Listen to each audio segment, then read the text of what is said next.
Sa matinding pananalasa ng bagyong Krasing sa bansa na nagdulot ng pag-ulan, pagbaha at pagkasira ng mga kalsada, nagpamalas ang ating mga kapulisan sa Antique ng isang mabilis na aksyon upang maghatid ng seguridad at kaayusan sa mga residente.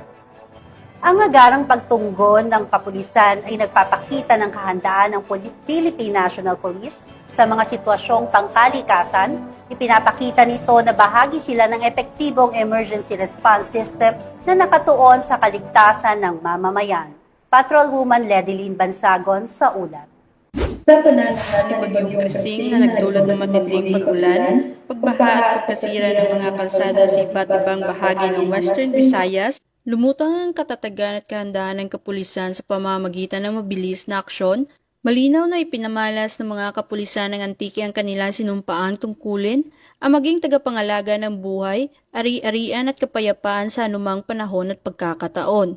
Sa direktiba ng Police Regional Office 6 sa pamumuno ni Police Brigadier General Josefino D. Ligan, Regional Director ng Pro 6 at sa utos ng pamunuan ng Antique Police Provincial Office, agad na kumilos sa mga kapulisan ng Sibaste Municipal Police Station upang magsagawa ng search and rescue operation kaugnay sa napaulat na 2 nawawalang individual sa bayan ng Sibaste dulot ng pananalasa ni Bagyong Krasing nito lamang ika-22 ng Hulyo taong kasalukuyan.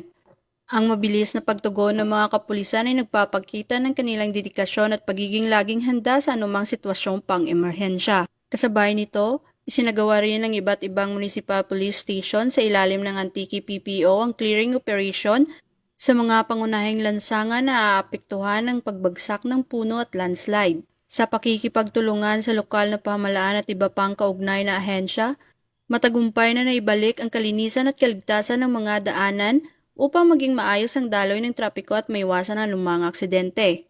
Bilang tugon sa panawagan ng tulong ng mga mamamayang nasalanta ng Bagyong Krasing, agad na isinagawa ng kapulisan ng Antique ang malawakang relief operations bilang bahagi ng makataong serbisyo ng Philippine National Police.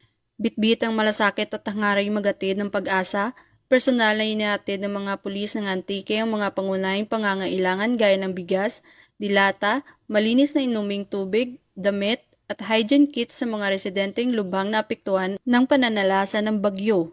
Ang mga gawain ito ay bahagi ng patuloy na kampanya ng PNP na serbisyong tapat at maaasahan lalo na sa panahon ng sakuna.